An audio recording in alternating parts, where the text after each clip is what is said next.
what happened to Miles Hall. He was shot and killed by Walnut Creek Police Department on June 2nd, 2019, while experiencing a mental health emergency. And so I knew right away that it was our life's work to make sure that we remove police from mental health calls because they don't belong there. Mental health is a medical emergency. It's not, having police are obviously dangerous, and we want to make sure that they are not the first responders. The mission was created in the spirit of our son, Miles. And our mission is to advocate for individuals and families impacted by mental illness, educate communities to reduce the stigma and biases surrounding mental illness, and prevent criminalization and excessive use of force by law enforcement during mental health emergencies. And I said this before, like when Miles got killed, there was it was like just on the news and it was off. And I was like, where is the outrage? Some of the things that have happened over the last 4 years is 988. We're able to create here in Contra Costa County. It's called A3. It's someone to call, somewhere to go, and someone to come. It's called the Miles Hall Crisis Hub. So Miles is changing basically generations of lives, saving lives. In his death, he's creating so much positive change. Miles was very passionate about art. All he ever wanted to do was follow his passion, share it with others, and help other people find their passions as well. He did this he really enjoyed cinematography. He would often go to movies and catch the latest films. He also loved gardening and was very passionate about watching his plants grow, which was super fun to do alongside with him. However, he was most passionate about producing beats, making music, writing poetry, and raps. He used this art form as a way to express himself as a therapy and to really share his emotions in the most positive way that you could imagine. I really appreciate this opportunity that I've been given to perform. So I got to say in my heart that he turns off. I told my girl that he's down, that he's down, and we don't run the shoe. That's rough to the gap. Go nigga, I think I'm back and back and he's you. It's up in the streets now, because every time I am so bad out of pain, to be honest, I'm not the same. I try to shake it off, but it's not going to go away. I need to find a way to make it through another day because being in my sister wants to trust the aim, okay? A lot of trouble.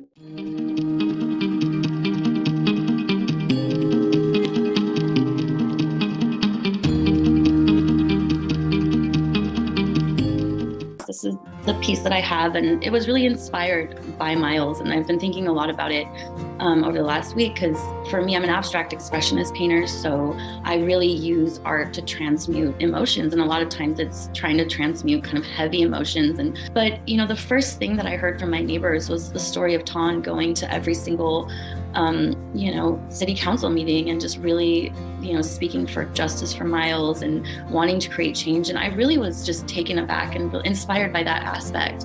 And I think what ultimately one of the final layers of the painting was to put it in this kind of, I don't know if it comes through as well on the screen, but it's kind of a teal color.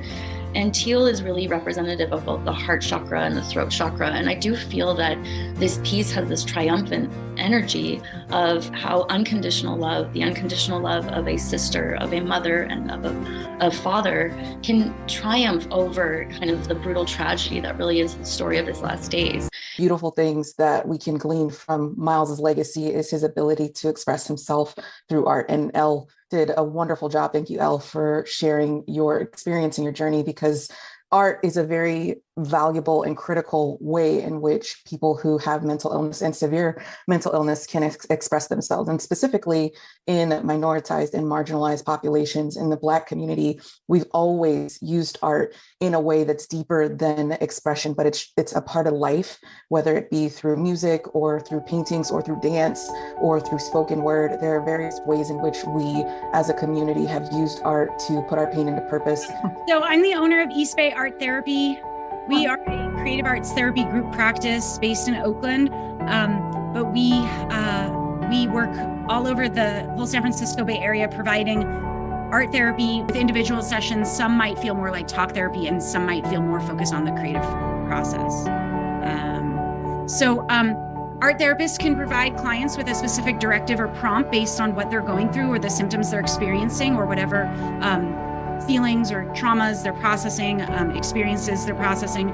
But clients can also come in and advocate for themselves and say, I want to use clay today, and can be especially true for marginalized folks. I have a lot of clients of color and especially Black clients that have had really traumatic experiences in 5150 situations where police are called, being treated poorly by mental health professionals at hospitals and things like that. Appreciate the opportunity to be here today to celebrate the life and legacy of Miles Hall. Again, my name is Tamara Hunter. I'm the Executive Director of Mental Health Connections, which operates the program here in Concord Connection House. We are a community-based social and vocational program for individuals experiencing severe and persistent mental illnesses. At Connections House, we provide a restorative environment for people whose lives have been disrupted because of their illness and who need the support of others who are in recovery and who believe that mental illness is treatable. That he could have healed in a way that was more culturally responsive and community defined. He would have been around other young people who might have had a struggle with mental health, but despite that, they're still brave and was put on earth for a purpose. So at NAMI, that's what we really do. At NAMI Country Across the County, we meet a person where they're at, and we try and make sure we're connecting them to purpose. So 100% of our staff have lived experience either personally or as a family member. And so Taun coming to get support through one of our signature programs, Family to Family. At that time, we used to tell family members to make sure they connected with their local police department, but I think we were failing to realize the impact that racism has on how police officers do their day-to-day work. So we should have probably included and make sure he is loved by a full community of individuals whose son look like you, but he happens to be African American, but he's loved just as much as your, I'm just gonna say it, your white child. So keep your damn hands off of him. Don't do anything to harm him. Real quick, Beats, Rhymes, and Life. We are the first organization, first nonprofit in the world dedicated to the cultivation, practice, and preservation of hip hop therapy. We partner social workers with teaching artists and peer specialists.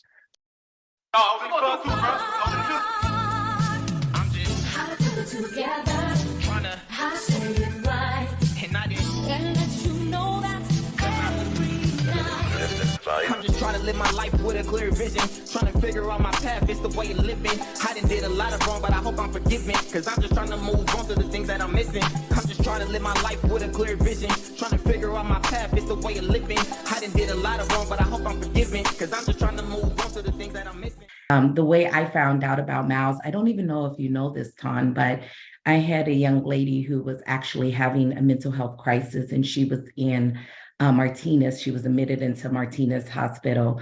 And I was going to visit Wanda for the first time. I was getting to know her, and I saw Miles's picture in her yard. Can you guys hear me? Okay. Losing a child, whether by natural causes, suicide, or to a senseless and preventable crime, it leaves behind a pain that not even the strongest person, especially a parent, can accurately describe. And turning that pain into purpose might be one of the hardest challenges a parent must face. But you must know that your loss has a listener, your sorrow has a song, your tears have a testimony, and yes, your pain has a purpose. Your pain is more powerful than you know. It is the protest that commands law enforcement to serve and protect those who are battling mental health. It is the voice that creates policies that work towards eliminating these type of inequalities. Your pain is the urgency of action to raise awareness concerning mental health in every community. Your pain is the legs that stand against the senseless violence, run against the broken system, and sit in solidarity with activists working towards change. Your pain has arms that can reach out and link arms with another mother, father, sister, or brother, or any other who is experiencing the same pain in their heart.